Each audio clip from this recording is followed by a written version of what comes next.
previously talked, because we always do a pre-interview, because I want to make sure that we always cover the most salient topics that we possibly can during our conversation, was the population you were serving. And you shared with us you served the Indian population, which was vast. But what's really interesting is it's not like you jump in a car like you do here and you can get to Fairfax Hospital. It is, you have to get flown in. And so you saw a lot of very serious, life-threatening illnesses. So tell us about the population you served in the Indian population. Right, it was the Inuits, so the Eskimos, and so by right, the Eskimos are half Native American, half Chinese, is kind of how you create Inuit people. And those heads would get lodged in those little Asian pelvises, and so we got very good at extracting babies with forceps, which almost no one knows how to do anymore, but you couldn't begin to section all these women. Right. And, you know, it was hard work. There were sad things, there were wonderful things. I mean, that's how medicine is. But we were essentially trained to be bush doctors. So I think what was different for me is when I came to America and did my internal medicine residency in Ohio, it was surprising sometimes that people didn't have more experience than they had. But they were training in America, and there was all the medical legal mumbo-jumbo happening. And you know, for all of these reasons, people weren't really learning with their hands. And, well, experience is a great teacher, isn't it? So, you know, if you've seen the same problem 1,000 times, you're better at it than the first 10 times. And maybe that doesn't speak so well for the people I served initially, the first 1,000 maybe. But, you know, once you had done something over and over again, you were better at it. And then we weren't too good to do whatever needed to be done either. So there was not a lot of glamour in this training. So since we were getting a free ride on the government's dole, we would be the lab at night. So, hey, you're a medical student, we'll shut the lab down. We don't need to pay lab techs, we've got you. And so we would draw blood all night long, or start, you know, lines, intravenous lines, take EKGs. We were very good at pushing the EKG cart and taking EKGs. But, you know, these are important things that if the technician isn't there and you need to do it, well, guess what? I think that there's no better school. Yeah. So when you go through the Canadian system and go into med school, you're not having to amass great deals of student loans. It's actually being covered. Well, you know, I can't speak for now versus then, and it wasn't entirely covered, but I had minimal student loans. I think at the end of the whole thing, I owed $25,000 or something. You know, it wasn't a ton of money. That's incredible. When today, I think students graduate and they're owning probably $500,000, if not more. It's just it's out of control. Yeah. It is. Yeah.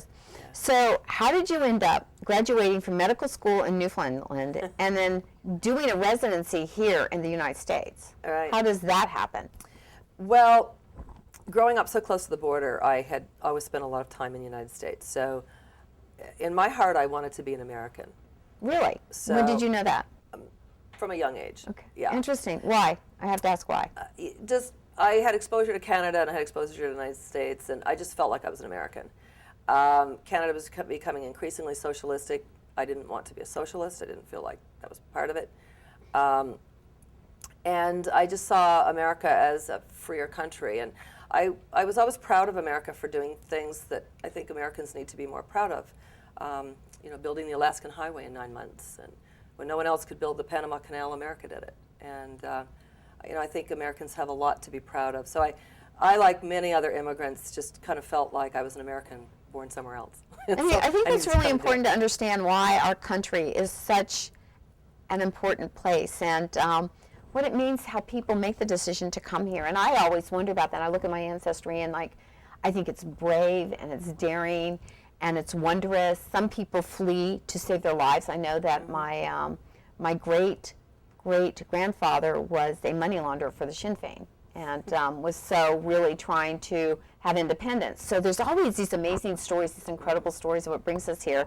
And I'm always curious about what the perspective is from there. You think when we're here, we don't necessarily, when we're lucky enough to be from here, we don't appreciate it. I do, because I was raised all around the world. So I know what it's like to be someplace else and to be here as an American. And I know I'm very lucky. And I think Americans need to be grateful to be American in many ways. And which is not to say they're better.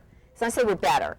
We just need to be grateful for the opportunities. We are, actually. I mean, this is the greatest country in the world, and we just need to keep believing it, and we need to make it great every day.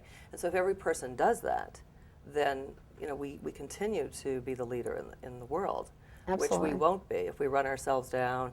Or, you know, when I was receiving my naturalization certificate, the man that was swearing me in said, well, you can always say that you are an American of Canadian descent. And I said, no, I would never say that. All you have to say is you're an American. Forget the rest of this. So I think we need to stop this. If we're going to be an American, let's be Americans. Right. It doesn't matter where we're from. It's the only country in the world you can say, I'm an American. You can be of any background you like. You can't go and become French. Right. If you move there, it's a great country, but you're not becoming French, right? That's You're true. going That's to be, true. you know, an American that immigrated to France, or if you're moving to Iran, you're not becoming an Iranian. Right. You know, Right. so America is unique this way, and we need to all honor it. And this victim mentality of people saying, I'm a minority or whatever I am, forget that. You're a woman, you're a man, and you're an American. Right. And that's really, you meet the mark that you need to meet, and that's all you need to do. And as a country, we need to do that. We need to have a standard that we don't drop below. We don't drop below it for any excuse. Right. For being a woman, for being anything. Absolutely. Have your standard, and then when you meet it, you say, I can be proud, I met this standard, and this is who I am, and this is where I'm from. I think that's so true. I think we need to bring that to everything we do. So how did you end up in Ohio as doing your residency and leaving Canada and to move here to begin this, which was really an interesting point, because I know a lot of people who come to this country who study medicine are actually doctors in other countries, cannot even really manage to pass their boards here. So I would think that it was a great opportunity for you once you had the opportunity of residency here and then bring all that in. So Canada is accredited by the same boards as the Americans, and then they have their own accreditation board. So I actually got a Virginia license having never written one American exam, which is interesting. You would have more trouble actually being trained in America and going to Canada in getting licensure. I'm not saying that it should be like that, but that's the fact. So I wanted to come and do my residency in America, and I interviewed different places. I had in my head doing rotating internships, studying and rotating on these different services, and then entering a specialty, which in America isn't really done. You just jump into a specialty. So it's kind of a difference between the Canadian mindset and the American. So I applied to a rotating internship in Ohio. They liked Canadians, so they came up and recruited. They had a lot of Canadians go to this program. So I felt like I was kind of more in my element a little bit. There were others that had trained in similar programs to me.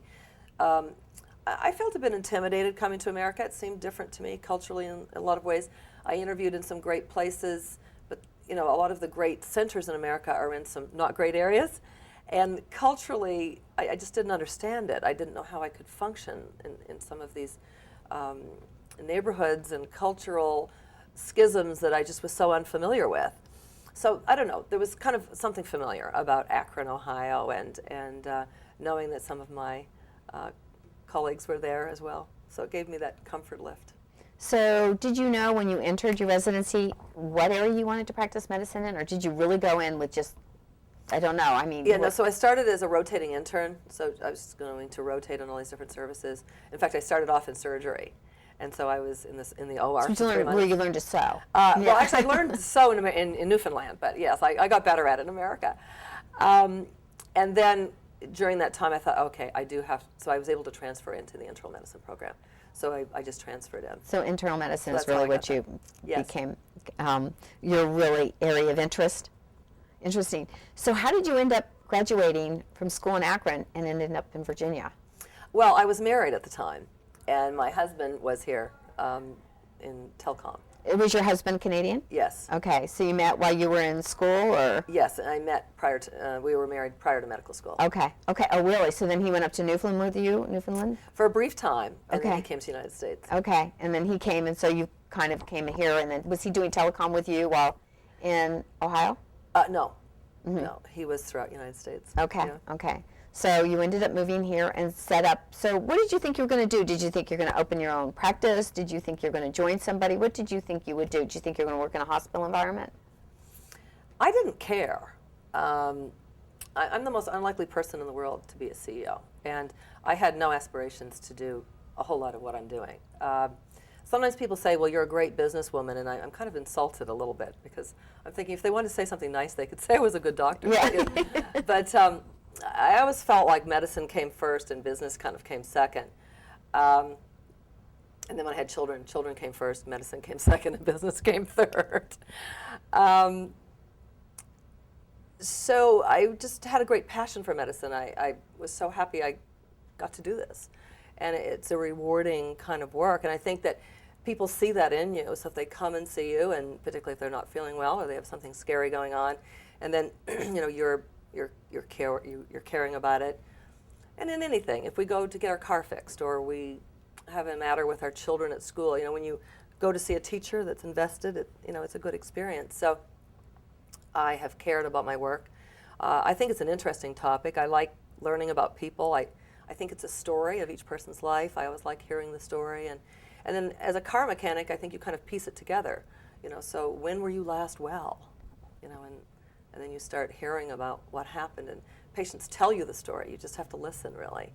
So it's really fascinating to me, and I think when you touched on something is that it's one thing to be a physician, but business is another thing. And I think that you really have to have those two blended, especially today. I mean, the business. I mean, I look at what it is like to have a medical practice today. You have to bring on insurance experts inside your practice to be able to run the claims, to get claims through, right, to process that paperwork. I mean, it is so onerous, all of the regulatory environments.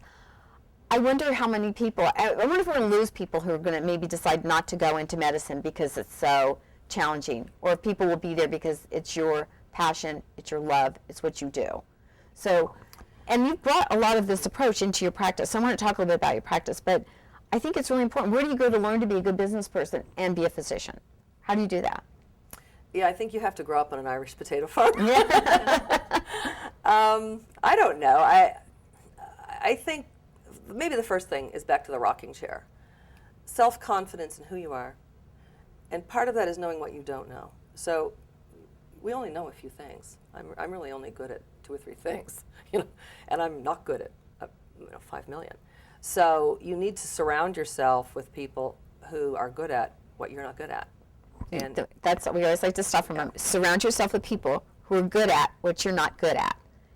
And it's important to know what you're not good at too, and then make sure you go find those people. Whether it's your board of directors, your advisors, your company, your business, whatever you're doing, make sure you surround yourself with the best people. I mean, that is a huge payoff. And know what you don't know, and be okay with it. You can't know it all. And sometimes we beat ourselves up. Oh my God, this went wrong. Well, stuff's going to go wrong. You're not going to sail through life with every last thing just being perfect, because you're not perfect. No one expected you to be. So, when you trip, when you fall, I think you have to dust yourself off and say, what can I learn from that? Let's not do that again. Absolutely. Whatever it is. So I think asking yourself, what can I learn from this mess that I know? Right, and there are a number of those that happen. And how do I not repeat this? So did you hire the wrong person? Did you try to take something on yourself that you really weren't very good at? Not properly trained? You got in over your head? I mean, we're all guilty of this. We can all do it.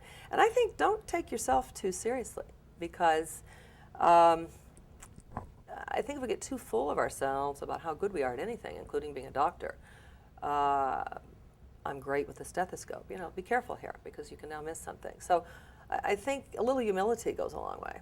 Absolutely. So let's talk about your medical practice. Tell us what your medical practice is today. Tell me, you've built this incredible enterprise. And why did you do that? I mean, it's different, it's unique. It's combining allopathic care, which is a traditional form of medicine we see in this country, and alternative therapies as well. So let's talk about that and what alternative medicine means to you today as well. Well, maybe it all starts again with basics, ABCs. So being good at your job as a doctor involves practicing the ABCs.